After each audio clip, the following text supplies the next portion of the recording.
Good morning, everyone. I'm Chloe, co-founder of the Marmer J Foundation and soon to be director of Marmer J Labs. And for my contributions and support of Marmer J Labs specifically, and the Marmer J Research DAO and the Marmer J Gaming DAO, I'm going to be starting to put together a Blockchain 101 series.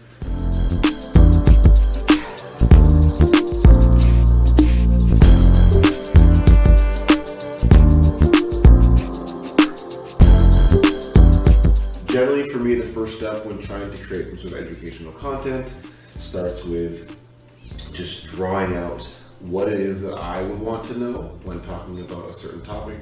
So again, Blockchain 101 being the topic, and the first module for the course would be just getting started, right? And we're catering this towards developers, beginner developers, in my opinion, students maybe aged 16 to 20, 16 to maybe 22, as we're talking about students who have just graduated and they're out in the workforce.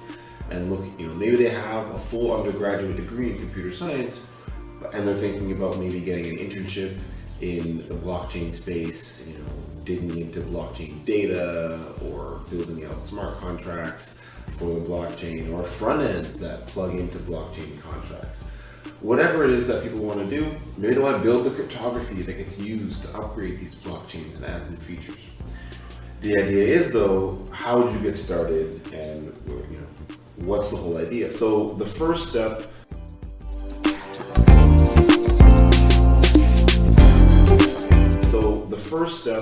of this is, what is a blockchain? And so I like near.org, so the Near Protocol blockchain. Their website kind of starts revolutionary, simple, right? We put usability first in our mission to change the world within Web3. So you don't even see anything about blockchains at all when you first go to the website. But yes, Near Protocol is a blockchain.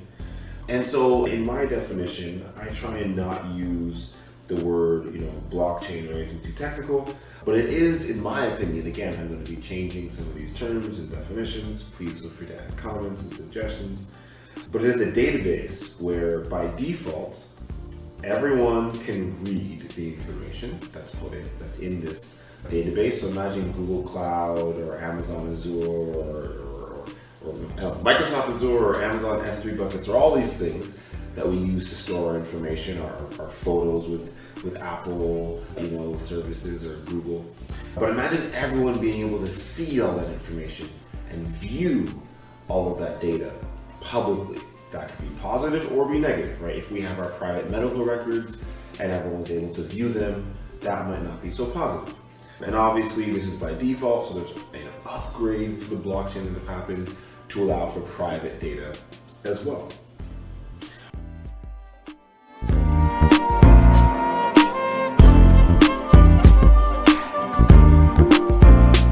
Nightshade is the consensus algorithm that's used for higher speed throughput and better scaling. And so transaction cost is low, about less than a penny, they're saying. 24 million accounts so far, almost 500,000 daily transactions.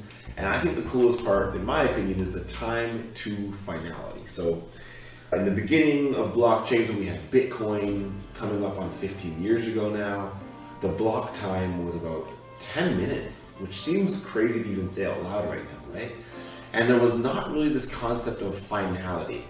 The idea was, in this database of blockchain, this public database where you'd have a clock ticking up, right? But instead of 1 second, right, the clocks that we have now tick up every second. The clocks of Bitcoin tick up every 10 minutes, right? And so to get 6 confirmations in Bitcoin, you need to wait an hour. And maybe that was when you felt the transaction was secure. That was still an amazing feat of technology and cryptography and engineering in many facets. But it was still unreasonable for most applications that we use the internet for today. With Ethereum, I think currently the clock time is around 6 seconds. Don't, get mad at me if I'm incorrect in that. It's changed a bit over the past year or so. It used to be more of an average, where it was proof of work between think 12 and 15 seconds. And now it's more consistent, I'm pretty sure, around 6 seconds, because now Ethereum is proof of stake. We can talk about different consensus mechanisms at another module. This is not the module for that. We're just trying to talk about what all this stuff is and why do we care. So why do we care about time to finality?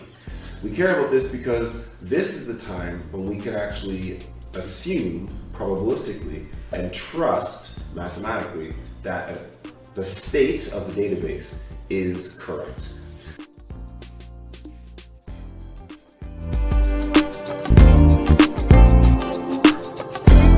The website does give a pretty good idea of like why. I'm not really doing a why near thing, so anything I'm saying here is just why blockchain, not why near. So Near would say, the Near ecosystem has everything you need to realize your ideas, right? It has community, it has funding, it has projects. There's a tech base, right? Where you can connect to other blockchains through bridges, like Ethereum, Cosmos. You can connect to, like I connect to Polygon, you have Wormhole Bridge and AnySwap. And you have all these different bridges that connect to Near. So if you're not connected to something now, you can connect to it in a technical way. You have regional hubs where, even if you're building in the Caribbean, for example, like the Marmaday Labs, you can still connect to people building in Portugal, people building in India, people building in the United States. And that's really cool. And obviously funding is important. And you have connection to that as well. And projects are in the center of all that. Now, this is a wonderful idea. The Marmaday Foundation is a project building within your ecosystem. And we have had success in all of these areas.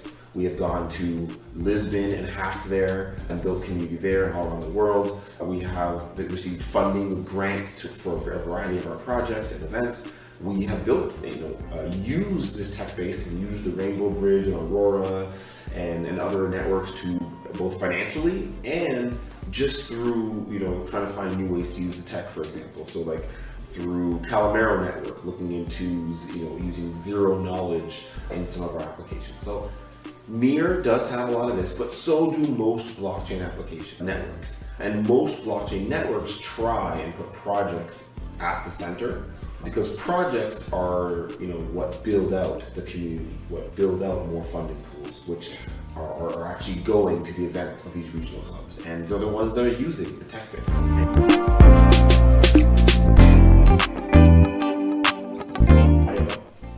And this allows you to search any account on the blockchain. And so you can search Chloe.near and see everything I've done. You can see, all the transactions that are happening, how many active validators there are. So each validator is a computer around the world who is running so imagine a weird universe where instead of every second being 1 second, some seconds are 1.3 seconds and some seconds are 1.09.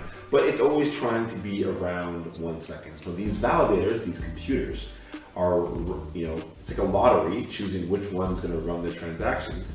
And then you earn a little fee. So these validators are earning rewards for processing these transactions. And hopefully it starts to make a little bit of sense where, because people are paying gas to run their transactions, and there's been, let's say, 260 million of them, right? These validators are the ones earning the fees every one, well, not every second, but anyways, these validators are the ones earning the fees. And you could see that with a price of Near, right, and that also would create a price of the gas, right? Hopefully it kind of starts to make a bit of sense, right? And there's a certain number of these tokens, almost like a stock, right? And so this graph here also kind of shows the price of Near and how many transactions were, happening on that day. So it's very interesting when you can actually see when the price is low, there's usually less transactions. When the price starts skyrocketing, you can see a little bit of a correlation potentially, where there's actually more transactions as the price goes up, and then it's very, I think some interesting study there. And then as the price starts, so here the price was down, but then less transactions, maybe the market was getting used to that price. But you can kind of try and make your own judgments there. But what's more interesting to me is actually seeing the validator that actually processed the transactions, and you could actually see the block that we're currently at. So you can see the blocks are ticking up by 1. There's about 1 every second or so. You can see how much TeraGas is processed in that block.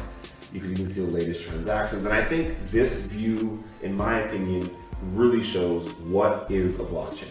This is what a blockchain is. Transactions going through, right, from individual accounts generally, right? So with Bitcoin, Ethereum, Tether, which is kind of a blockchain. I guess it's a blockchain now. You have USDC, which is like a token on the Ethereum blockchain for the most part. It's also on the Near blockchain and others. There's the Binance Smart, BNB, the Binance chain. There's XRP, Ripple, the blockchain. They all have different consensus mechanisms, different algorithms they use to achieve what their clock looks like. They all have different clock times, but they all do a very similar thing of being a database that links that clock together. And uses smart contracts as the logic for how transactions and functions should be, how state should change. So you have Binance USD, which is a stable coin on the Binance Smart Chain. You have Cardano, which is another chain. You have Dogecoin, the original meme coin blockchain that I don't even think has smart contracts, but does one thing very well. It's just transacting value. There's Polygon, which is another blockchain. It's proof of stake from my understanding, and it's very quick transaction times, more similar to Ethereum though. It's an EVM. There's Solana, which is known usually as like the quickest blockchain, the quickest finality. There's OKB, which is just like a token for like an exchange, I think. it's just a token on Ethereum. There's staked Ethereum, a relatively centralized provider. But that has a $7 billion market cap, right? There's Polkadot chain, Shiba Inu, which is a token on Ethereum, huge market cap. Litecoin, Tron, DAI, which is a stable coin, Avalanche, which is its own blockchain. Uniswap is a token just for an exchange on Ethereum. Wrapped Bitcoin is Bitcoin, the biggest blockchain, or by market cap, right? The oldest and most known, but wrapped in a smart contract on Ethereum, so it can be traded on exchanges. There's Cosmos Hub, there's Toncoin, there's LEO token, Chainlink, which is like a token for oracles, so you can get data, real life data and price data, for example, on the blockchain. There's Monero, which is like a privacy coin, so you can, like we showed, everything's public and you can see everything by default on most blockchains, but on Monero, things aren't public by default. There's Ethereum Classic, where the Ethereum blockchain didn't hard fork, all those years ago.